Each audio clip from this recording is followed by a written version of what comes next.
at a young age, my mother told me that we couldn't keep everything that came into our possession because then we would like overcrowd our house and there wouldn't be any room for us to live in anymore.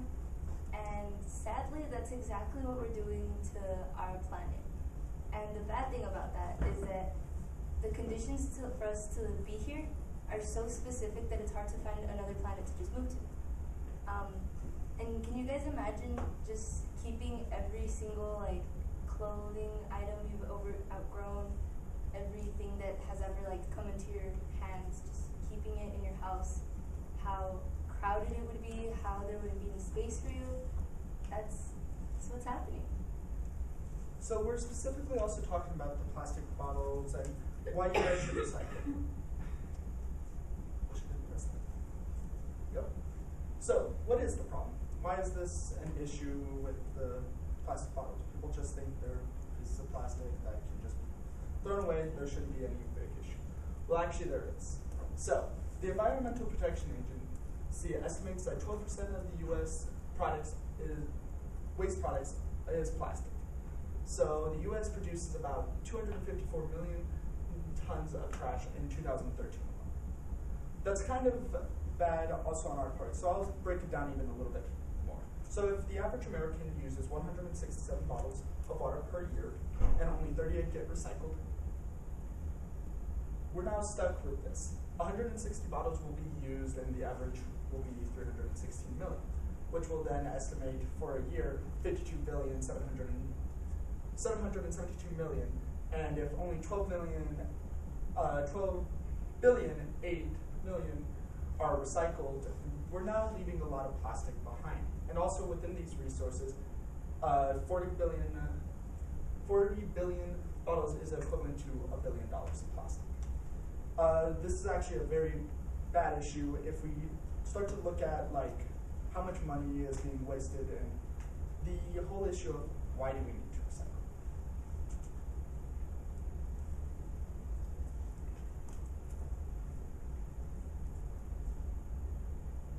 One reason that plastic bottles are so harmful is because they leach off this chemical called BPA, which is, it alters hormones in not just humans, but 180 other species.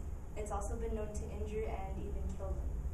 And although plastic bottles with BPA aren't being produced anymore, if you look at those numbers that we just mentioned, there's at least 40 billion per year that are entering the ecosystem and damaging the animals and even us.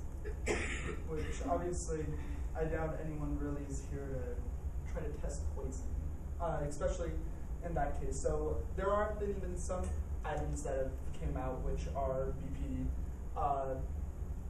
BP free. So that is a very helpful piece. But another big thing, what we need to also take into consideration, rather than just switching over just to these BP free, would be actually to think about recycling. Taking the time actually learning and putting the plastic bottles away. And a lot of people actually don't even know what the whole recycling is. People just have heard it over the years, recycle, recycle, recycle. Well, why should you? So specifically, this is how the PET bottle is actually being recycled. So it gets actually ground down into small flakes. These flakes are then cleaned with small pellets and can be reproduction and repurposed as different bottles, or at least come back and be reused material. Scientists are even developing a way to create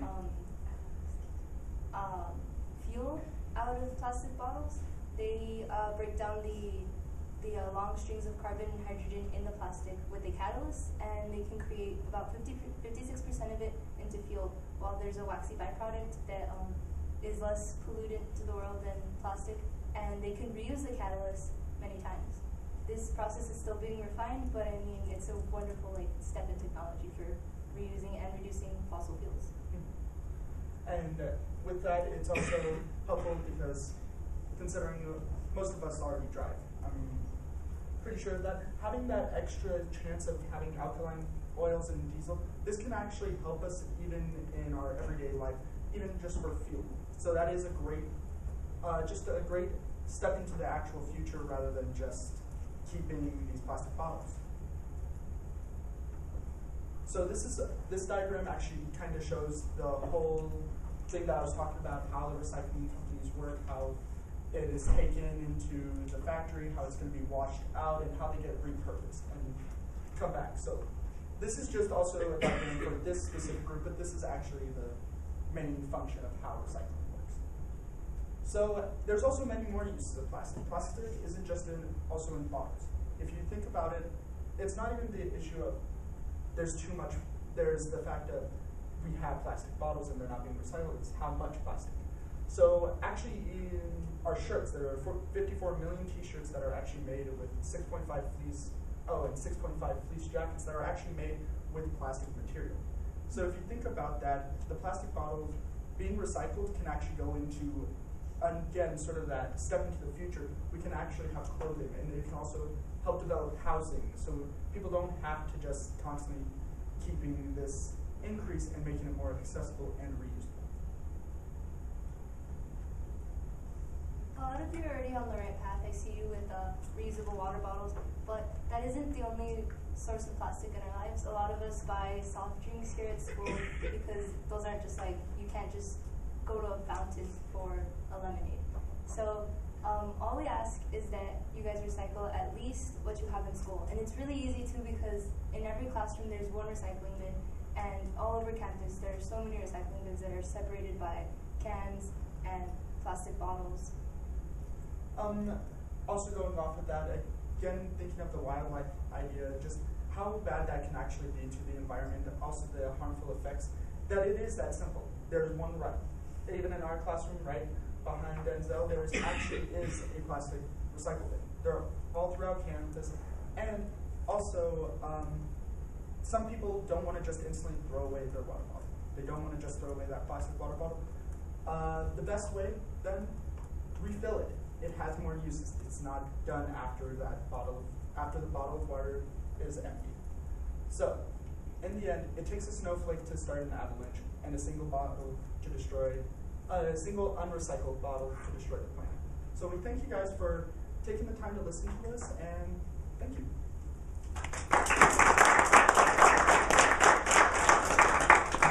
Any questions?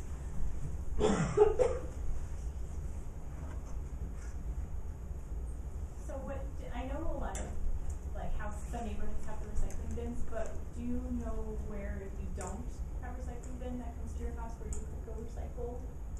Yeah, it's the waste management website. They have like their trash, and then they have a special tab for recycling, and there you can order one and schedule the time that they'll come and pick it up.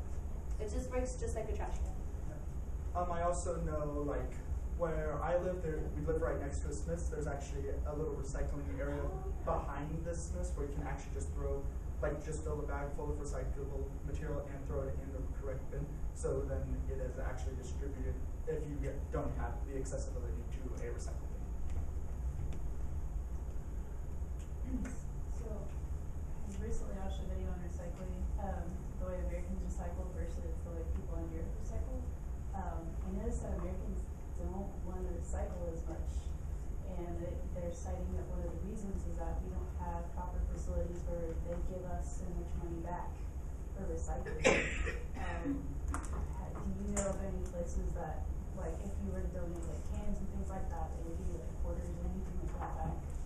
Or do you just have to pay for a recycling service? I remember when I was little, my dad would take me to this place that melts down metal to be reused. And we would collect cans, and that's how we recycled. And they did pay us. It wasn't a lot, right. But I mean, it was a few extra dollars. And I feel like keeping the planet safe and inhabitable is just incentive enough. And there was also a place that I saw downtown that specifically does have a bigger payout, that you can look at for. I know with them they have paid out a little bit in more excessive for the recycled goods, so it actually helps a lot. I just have a couple comments to add, and this is not a critique of your presentation, but this is something I think we need to be careful about. So I want, and this is just for future reference again. Great job on the presentation, but we really have to be careful with any sort of save the earth narrative, okay? There's a couple reasons why. First, that idea originally sort of comes from the idea that the earth itself is dying of some sort, right? And that we have to save the planet, and that humans themselves have the power to sort of change the entire ecosystems, right? Which we know we do, right? When we have, most of the time destructively. And so I just in general sort of be careful with the way that we give humans power to do those sorts of things. And if we do give ourselves sort of the agency in our way of thinking about this to change these problems. The other sort of comment that I have is about plastic itself, right? And so again, I think that, and this is from just because this is the thing that I study every day of my life. So I want to be able to share a little bit with you. Recycling is good, right? Recycling is important. But what are the question becomes, what are the major environmental problems that are actually caused by plastic in the environment? Do we know what the biggest ones are right now? So you talked about BPAs, PCBs are another chemical, right? So there's poisons, right?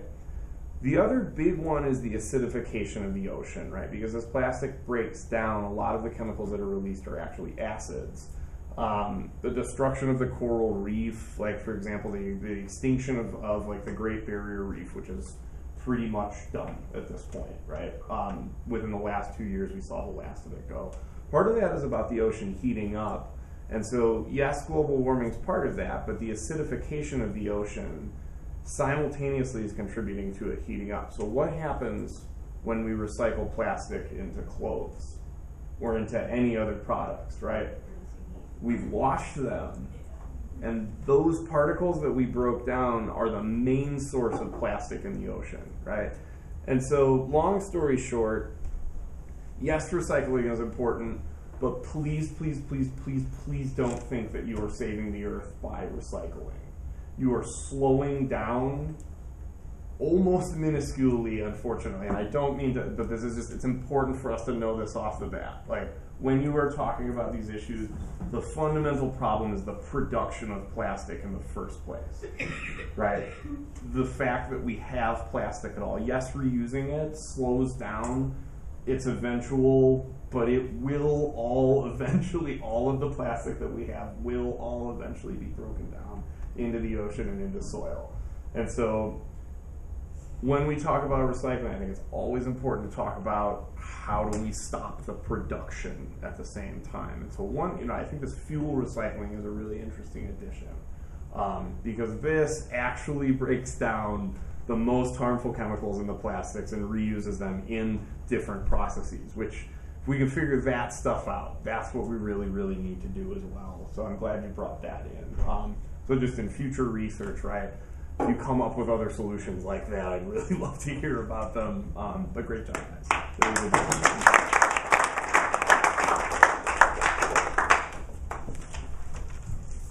And then one other side note, I know that I don't always respond to everybody's presentation right away, but if I do respond to yours, just know that it's because you really, really piqued my interest, and it's not that I'm like critiquing your presentation only, it's just that I think it's an important teaching moment.